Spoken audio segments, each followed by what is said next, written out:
την ελπίδα. Είναι γυναίκα μου, τα πετώνα τη έβεσαι. Αλλιώ σκοτείς να φύγεις από το σπίτι. Δεν τρέπεσαι που θες να διώξεις την αδερφή σου για μια ανισόρροπη. Αλλά τέτοιος ήσουν πάντα βλάκας. Και να πω ότι σου είχε κάτσει χαλάλι, αλλά πού. Γίτσα, σταμάτα και έτσι που την απόκτηνα σου στο κεφάλι. Τούρμπο τον έκανε το Θανάση. Όχι, δεν μη σας υποβητώ έτσι. Ποτέ δεν τον έχω ακούσει τόσο θυμωμένο. Απορώ πως την ελέγχεται. Τι φωνάζετε έτσι, θα ξυπνήσετε το παιδί. Μη γελάσεις εσύ, μωρέ. Πήγαινε στην κουζίνα να πλύνεις τα πιάτα που μας κοιτάς και γελάς. Δεν τρέπεσαι. Για πήρε με να σε δω. Αλλά θα φύγω, βρε τέτοιος κουμπίσε. Θα φύγω και θα με ψάχνει. Αν είναι και πότε να ξεκουμπιστείς να φύγεις να ηρεμήσουμε. Θα κάνουμε τότε και πότε να σε δω. Να σας πω, δεν μπορώ να μπορούμε να κοιμηθούμε. Μάρκο!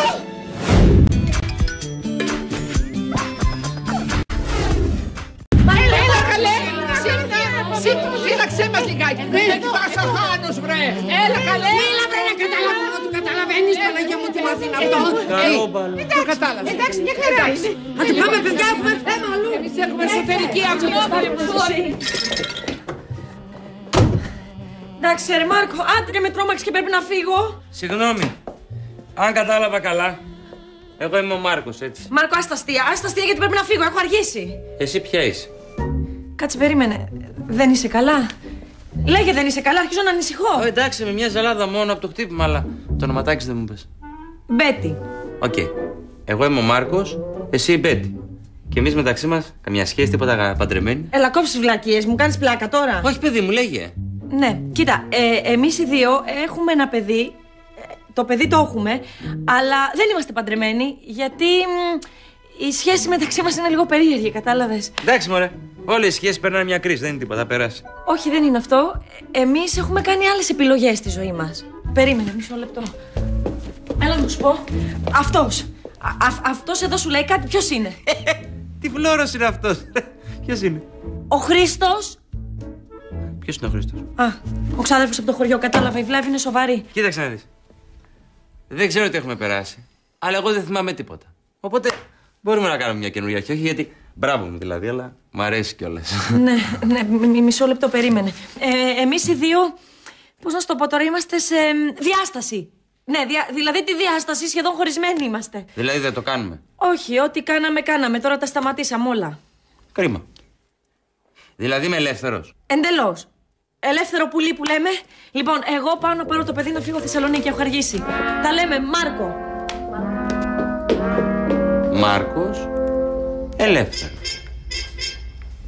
Παμάλ. Ναι, Μάρκος Ανδρούτσος, ο ίδιος. Τι συνδρομητής εκεί, περιοδικό. Ράντε από εδώ που θα μου πεις και αδελφή. Αι, σε χτύρπια. Γεια σου Μαρκούλη μου, μου τέλειωσε τα λάθη. Τι κάνετε, η Μπέτη το μωρό? Το μωρό καλά, με την Μπέτη όπως ξέρεις είμαστε σε διάσταση.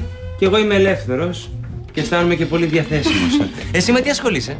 Έλα βρε Μάρκο, τώρα με πειράζεις. Με ό,τι έχει λάμψει, τηλεόραση, θέατρο, κινηματογράφο. Ναι, όχι εννοώ με τι ασχολείσαι τώρα. Αχ Μάρκο, μου έχω μια εκπληκτική πρόταση απόψε το βράδυ που θα βγω να τη συζητήσω με έναν πολύ γνωστό ηθοποιό. Αλλά δεν το λέω για να μην με πούνε ψωνάρα. Πάρα πολύ ενδιαφέρον. Τι θα έλεγες να βγούμε ένα βράδυ να πάμε σε ένα κινέζικο να φάμε από το φως στον κεριό? Εμείς? Ναι.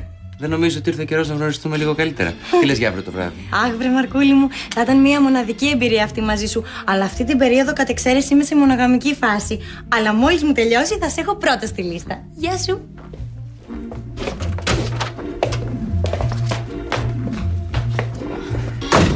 Όχι, δεν ρώτησα το όνομά της.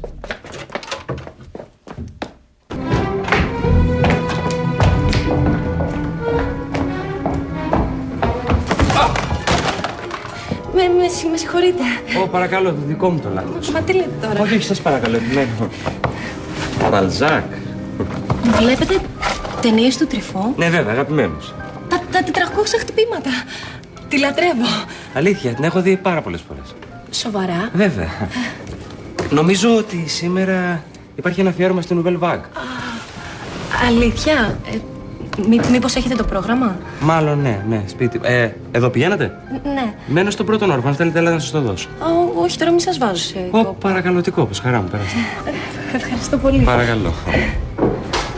Από τα σκαλιά δεν έχουμε σας. Γεια σου Μάρκο. Γεια σας. Καλώς ήρθες, έλα. Από εδώ η Λουκία. Η φίλη μου η Μάγδα. Καλώς ήρθες, γεια σου, γεια μου. Η Μάγδα θα μείνει εδώ απόψε. Και αύριο πετάει για Παρίσι. Ναι, κάνω το διδακτορικό μου εκεί και έχω ραντεβού με τον καθηγητή μου. Ναι, καθηγητή το λέμε τώρα. Κοίταξε, η Μάγδα είναι βαριά κουλτούρα. Έλα, πάρε πυρίτσα. Τόσο βαριά που δύο κουβαλάνε και δεν σηκώνεται. Γεια σου. Αφού θα μείνει το βράδυ, ας κανονίσουμε κάτι. Βασικά, έχω κανονίσει ήδη κάτι. Ποτέ πρόλαβες, ρε θηρίο. Όχι, μωρέ, απλά μπαίνοντας στην είσοδο, συνάντησα ένα φοβερό τύπο. Τα είπαμε και κανονίσαμε. Στη δική μας την είσοδο εδώ. Ναι. Δεν πιστεύω το Μανώλη το θηρορό. Ή τον Τάκη, έτσι έναν που κάνει τον ωραίο. Όχι. Ήταν ένας άλλος πολύ ιδιαίτερος τυπάκος. Αν εννοεί τον Παλαφούτη, θα πάθω εγκεφαλικό. Παλαφούτης λέγεται ο Μάρκος. Πλάκα κάνεις. Σοβαρά μιλάς, θα βγεις με τον Μάρκο. Γιατί? Είναι παντρεμένος. Κάτσε καλύτερα. Κακοποιός. Ψυχάκιας. Κάτσε λίγο πιο αναπαυτικά. Λοιπόν. Ψηλά τα κούνια, το κλουβί με τις τρελές. Τι είναι αυτό τα αδελφίστηκα, ρε, ποιος τα ζήτησε? Τίποτα άλλο δεν είσαι και με περιπέτεια, κάνα καουμπόικο. Θα μας τρελάνεις, ρε Μάρκο. Εσύ τα παρήγγειλες. Εγώ γιατί? Θέλεις να μπούμε σε λεπτομέρειες? Ναι, ρε, γιατί όχι? Κοίτα, Μάρκο, ας πούμε ότι εσύ έχεις πάρει έναν δρόμο. Τώρα δεν μπορείς στα μισά του δρόμου να κάνεις όπισθεν να γυρίσεις πίσω στο σταυροδρόμο και να πάρεις τον άλλο δρόμο. Κοίτα, Μάρκο, καταλαβαίνω ότι το χτύπημα σε αποσυντώνησε κάπως. Αλλά πώς να σου το πω τώρα, να το πω. Θα το πω. Εσύ ποτέ δεν ήσουν και πολύ φανατικός με τις γυναίκες. Εντάξει, ρε παιδιά, καταλαβαίνω, δίκιο έχετε. Κοίτα, τόσο καιρό ήμουν αφιερωμένος στη σχέση με την Πέτ. Με ποια? Με την Πέτ. Αλλά τώρα που χωρίσαμε, ξαναβγαίνω στην αγορά. Ρε παιδιά, ποια είναι αυτή η φοβερή γκόμενα, ρε? Η Αλίκη. Αλίκη, κάτι μου λέει το όνομα. Όχι απλώς σου λέει, αγόρι μου, μαζί της είχες θυελλώδη σχέση. Άσε, μπορεί να μην σε έχει ξεπεράσει ακόμα. Εννοείται, εγώ είμαι σίγουρος. Ναι, ρε, στην πολυκατοικία έχεις κάψει καρδιές μα. Τώρα που το λες κάτι θυμάμαι. Ο Μπέζος δεν είναι αυτός. Γεια σας! Όχι, ο Φιλιππίδης είναι, ρε. Ναι, που κάνει το λάκι το γλυκούλι στους ευτυχισμένους μαζί, ρε. Αυτός δεν είχε πέσει με τη μηχανή! Έγινε τώρα. Αλέκη, πρόσεχε! Γεια σας. Πάω να φέρω τις ταινίες σου. Ναι, πήγαινε. Καλά, φοβερός είναι. Ρε παιδιά, αυτός του βίντεο κλαμπ αδελφή είναι. Κοίτα, ρατσιστής δεν είμαι. Απλά δεν τους πάω αυτούς τους τύπους. Ο Μάρκος. Γκέι. Κάνετε πλάκα. Αχ, γιατί αφιβάλλεις, αφού το λέμε και οι δύο. Εγώ αυτούς τους καταλαβαίνω από μίλια μακριά. Τους πιάνω με τη μία. Και δεν έπιασες κοντζαμάν Μάρκο, τον Μπρίτανη. Όχι, καθόλου. Εγώ είδα έναν γοητευτικό, μορφωμένο, σύγχρονο άντρα που ξέρει να περιποιείται μια γυναίκα. Αν μάλιστα βλέπατε με πόση διακριτικότητα και πόσο ερωτισμό με φλέρταρε, κορίτσια πέφτοντα έξω. Έχουμε κι άλλο Μάρκο στην πολυκατοικία.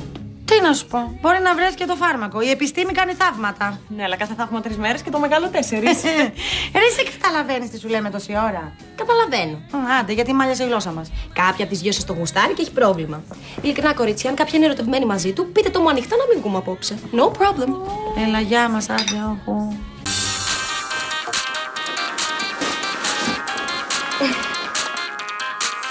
Ναι.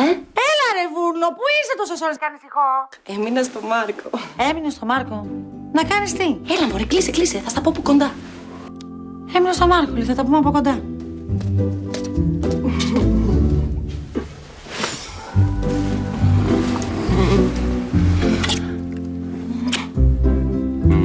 Σου έφτιαξα πρωινό καφέ και κουρασάν. Αχ, το χρειαζόμουν μετά από τέτοια νύχτα. Πήρε και η Ελένη, ανησυχούσε. Ελπίζω να τσίπησε ότι είσαι καλά χέρια. Στα καλύτερα. Και στα πιο έμπειρα. Δεν ξέρω γιατί, αλλά μαζί σου νιώθω σαν να είναι η πρώτη φορά. Έλα, μωρέ, υπερβολές. Όχι, αλήθεια λέω. Είναι σαν να κάνω μια καινούρια αρχή, σαν να μην έχω ξαναπάει με γυναίκα.